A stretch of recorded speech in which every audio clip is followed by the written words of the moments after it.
So I want to start by offering you a free, no-tech life hack. And all it requires of you is this, that you change your posture for 2 minutes. But before I give it away, I want to ask you to right now do a little audit of your body and what you're doing with your body. So how many of you are sort of making yourselves smaller? Maybe you're hunching, crossing your legs, maybe wrapping your ankles. Sometimes we hold on to our arms like this. Sometimes we spread out. I see you. So I want you to pay attention to what you're doing right now. We're going to come back to that in a few minutes, and I'm hoping that if you sort of learn to tweak this a little bit, it could significantly change the way your life unfolds. So we're really fascinated with body language, and we're particularly interested in other people's body language. You know, we're interested in, like, you know, an awkward interaction, or a smile, or a contemptuous glance, or maybe a very awkward wink, or maybe even something like a handshake.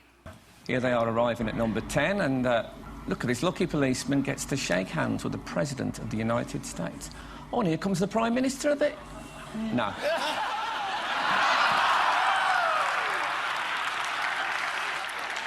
So a handshake, or the lack of a handshake, can have us talking for weeks and weeks and weeks, even the BBC and the New York Times. So obviously, when we think about nonverbal behavior or body language, but we call it nonverbals as social scientists, it's language. So we think about communication. When we think about communication, we think about interactions. So what is your body language communicating to me? What's mine communicating to you? And there's a lot of reason to believe that this is a valid way to look at this. So social scientists have spent a lot of time looking at the effects of our body language or other people's body language on judgments. And we make sweeping judgments and inferences from body language. And those judgments can predict really meaningful life outcomes, like who we hire or promote, who we ask out on a date. For example, Nalini Ambady, a researcher at Tufts University, shows that when people watch 30-second soundless clips of real physician-patient interactions, their judgments of the physician's niceness predict whether or not that physician will be sued. So it doesn't have to do so much with whether or not that physician was incompetent, but do we like that person and how they interacted? Even more dramatic, Alex Todorov at Princeton has shown us that judgments of political candidates' faces in just 1 second predict 70% of US Senate and gubernatorial race outcomes.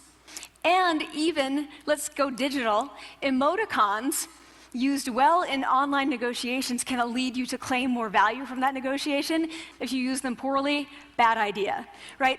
So when we think of nonverbals, we think of how we judge others, how they judge us, and what the outcomes are. We tend to forget, though, the other audience that's influenced by our nonverbals, and that's ourselves. We are also influenced by our nonverbals, our thoughts and our feelings and our physiology. So what nonverbals am I talking about? I'm a social psychologist, I study prejudice, and I teach at a competitive business school. So it was inevitable that I would become interested in power dynamics. I became especially interested in nonverbal expressions of power and dominance. And what are nonverbal expressions of power and dominance? Well, this is what they are. So in the animal kingdom, they are about expanding. So you make yourself big, you stretch out, you take up space, you're basically opening up. It's about opening up. And this is true across the animal kingdom. It's not just limited to primates, and humans do the same thing. So they do this both when they have power sort of chronically, and also when they're feeling powerful in the moment. And this one is especially interesting because it really shows us how universal and old these expressions of power are. This expression, which is known as pride, Jessica Tracy has studied, she shows that people who are born with sight and people who are congenitally blind do this when they win at a physical competition. So when they cross the finish line and they've won, it doesn't matter if they've never seen anyone do it, they do this. So the arms up in the V, the chin is slightly lifted. What do we do when we feel powerless? We do exactly the opposite. We close up, we wrap ourselves up, we make ourselves small. We don't want to bump into the person next to us. So again, both animals and humans do the same thing. And this is what happens when you put together high and low power. So what we tend to do when it comes to power is that we complement the other's nonverbals. So if someone's being really powerful with us, we tend to make ourselves smaller. We don't mirror them, we do the opposite of them. So I'm watching this behavior in the classroom, and what do I notice? I notice that MBA students really exhibit the full range of power nonverbals. So you have people who are like caricatures of alphas, like really coming into the room. They get right into the middle of the room before class even starts, like they really want to occupy space. When they sit down, they're sort of spread out. They raise their hands like this. You have other people who are virtually collapsing when they come in. As soon as they come in, you see it. You see it on their faces and their bodies, and they sit in their chair and they make themselves tiny, and they go like this when they raise their hand. I noticed a couple things about this. One, you're not going to be surprised, it seems to be related to gender. So women are much more likely to do this kind of thing than men. Women feel chronically less powerful than men, so this is not surprising. But the other thing I noticed is that it also seemed to be related to the extent to which the students were participating and how well they were participating. And this is really important in the MBA classroom because participation counts for half the grade. So business schools have been struggling with its gender grade gap. You get these equally qualified women and men coming in, and then you get these differences in grades, and it seems to be partly attributable to participation. So I started to wonder, okay, so you have these people coming in like this, and they're participating. Is it possible that we could get people to fake it, and would it lead them to participate more? So my main collaborator, Dana Carney, who's at Berkeley, and I really wanted to know, can you fake it till you make it? Like, can you do this just for a little while and actually experience a behavioral outcome that makes you seem more powerful? So we know that our nonverbals govern how other people think and feel about us. There's a lot of evidence, but our question really was, do our nonverbals govern how we think and feel about ourselves? There's some evidence that they do. So, for example, when we smile when we feel happy, but also when we're forced to smile by holding a pen in our teeth like this, it makes us feel happy. So it goes both ways. When it comes to power, it also goes both ways. So when you feel powerful, you're more likely to do this, but it's also possible that when you pretend to be powerful, you are more likely to actually feel powerful. So the second question really was, so we know that our minds change our bodies, but is it also true that our bodies change our minds? And when I say minds, in the case of the powerful, what am I talking about? So I'm talking about thoughts and feelings and the sort of physiological things that make up our thoughts and feelings, and in my case, that's hormones. I look at hormones. So what do the minds of the powerful versus the powerless look like? So powerful people tend to be, not surprisingly, more assertive and more confident, more optimistic. They actually feel that they're going to win even at games of chance.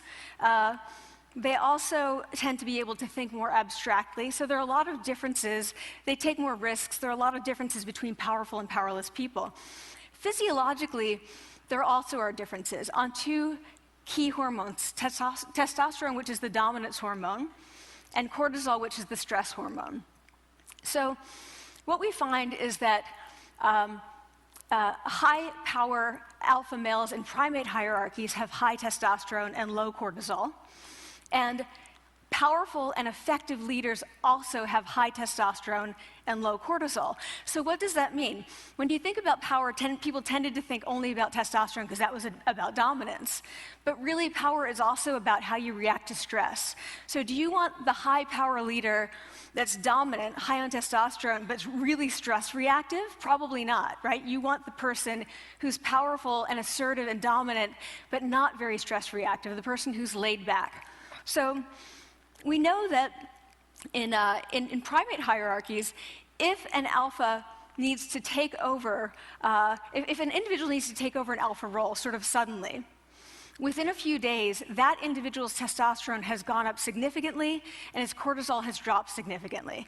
So we have this evidence, both that the body can shape the mind, at least at the facial level, and also that role changes can shape the mind. So what happens, okay, you take a role change, what happens if you do that at a really minimal level, like this tiny manipulation, this tiny intervention? For 2 minutes you say, I want you to stand like this, and it's going to make you feel more powerful. So this is what we did. We decided to bring people into the lab and run a little experiment. And these people adopted for 2 minutes either high power poses or low power poses. And I'm just going to show you 5 of the poses, although they took on only 2. So here's one, a couple more. This one has been dubbed the Wonder Woman by the media. Here are a couple more. So you can be standing or you can be sitting. And here are the low power poses. So you're folding up, you're making yourself small. This one is very low power. When you're touching your neck, you're really kind of protecting yourself. So this is what happens. They come in, they spit into a vial. We, for 2 minutes, say, you need to do this or this. They don't look at pictures of the poses. We don't want to prime them with the concept of power. We want them to be feeling power, right? So 2 minutes they do this. We then ask them, how powerful do you feel on a series of items? And then we give them an opportunity to gamble. And then we take another saliva sample. That's it. That's the whole experiment. So this is what we find. Risk tolerance, which is the gambling. What we find is that when you're in the high power pose condition, 86% of you will gamble. When you're in the low power pose condition, only 60%. And that's a pretty whopping significant difference. Here's what we find on testosterone. From their baseline when they come in, high power people experience about a 20% increase, and low power people experience about a 10% decrease. So again, 2 minutes and you get these changes. Here's what you get on cortisol. High power people experience about a 25% decrease, and the low power people experience about a 15% increase. So 2 minutes lead to these hormonal changes that configure your brain to basically be either assertive, confident, and comfortable, or really stress reactive, and feeling sort of shut down. And we've all had that feeling, right? So it seems that our nonverbals do govern how we think and feel about ourselves. So it's not just others, but it's also ourselves. Also, our bodies change our minds. But the next question, of course, is, can power posing for a few minutes really change your life in meaningful ways? So this is in the lab, it's this little task, it's just a couple of minutes. Where can you actually apply this, which we cared about, of course. And so we think it's really what matters, where you want to use this is evaluative situations, like social threat situations. Where are you being evaluated? Either by your friends, like for teenagers, is at the lunchroom table. It could be, for some people, it's speaking at a school board meeting. It might be giving a pitch, or giving a talk like this, or doing a job interview. We decided that the one that most people could relate to, because most people had been through, was the job interview. So we published these findings, and the media are all over it, and they say, okay, so this is what you do when you go in for the job interview, right?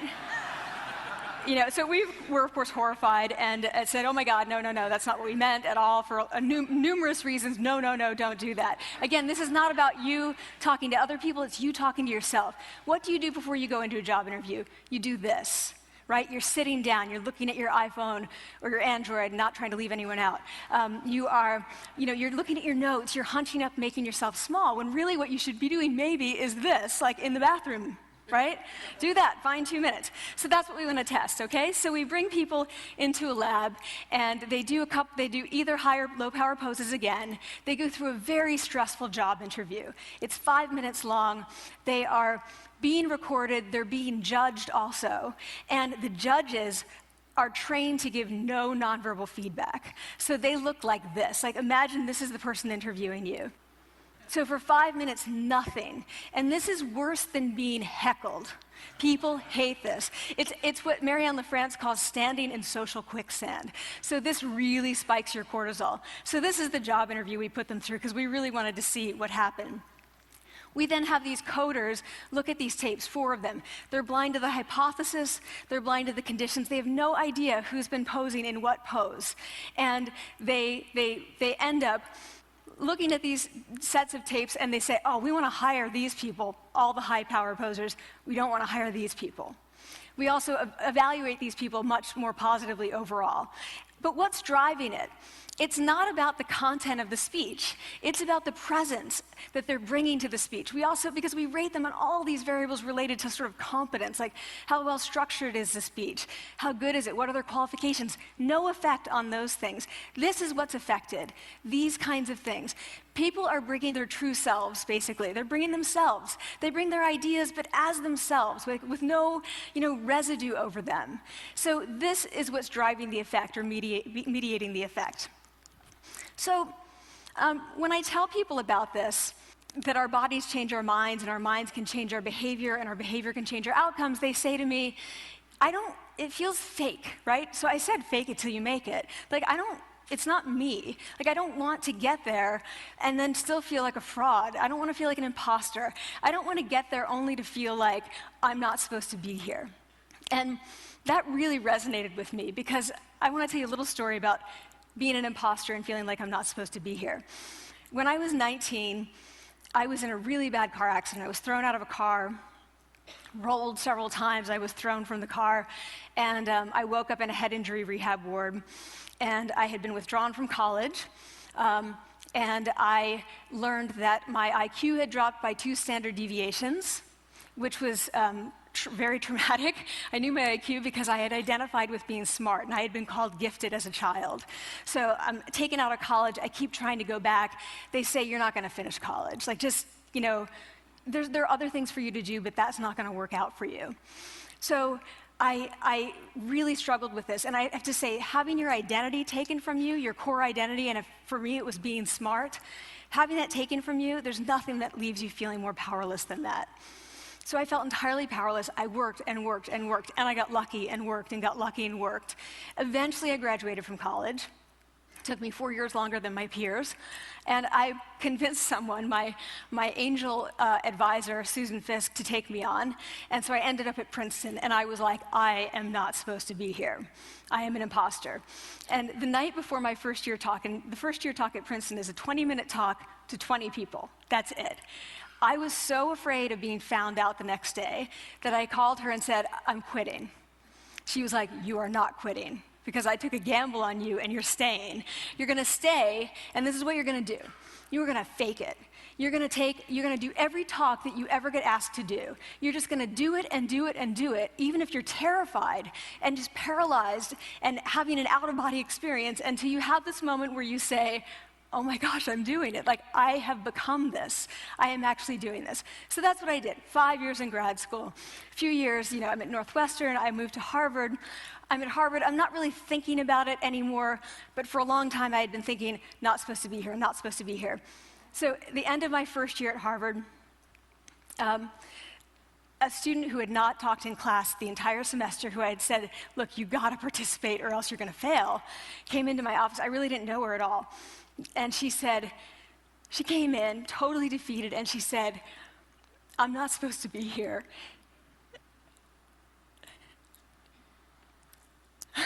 And that was the moment for me, because 2 things happened. One was that I realized, oh my gosh, I don't feel like that anymore. I don't feel that anymore, but she does, and I get that feeling. And the second was, she is supposed to be here. She can fake it, she can become it. So I was like, yes, you are. You are supposed to be here, and tomorrow you're going to fake it, you're going to make yourself powerful, and, you're going to...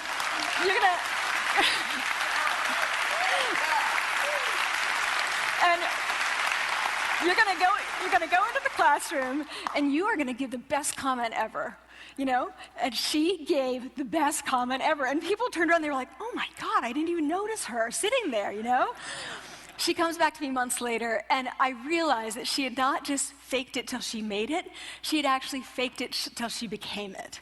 So she had changed. And so I want to say to you, don't fake it till you make it. Fake it till you become it. It's not do it enough until you actually become it and internalize. The last thing I want to leave you with is this. Tiny tweaks can lead to big changes. So this is 2 minutes. 2 minutes, 2 minutes, 2 minutes. Before you go into the next stressful evaluative situation, For 2 minutes, try doing this in the elevator, in a bathroom stall, at your desk behind closed doors. That's what you want to do. Configure your brain to cope the best in that situation. Get your testosterone up, get your cortisol down. Don't leave that situation feeling like, oh, I didn't show them who I am. Leave that situation feeling like, oh, I really feel like I got to say who I am and show who I am. So I want to ask you first, both to try power posing, and also I want to ask you to share this science, because this is simple. I don't have ego involved in this. Give it away, share it with people, because the people who can use it the most are the ones with no resources and no technology and no status and no power. Give it to them, because they can do it in private. They need their body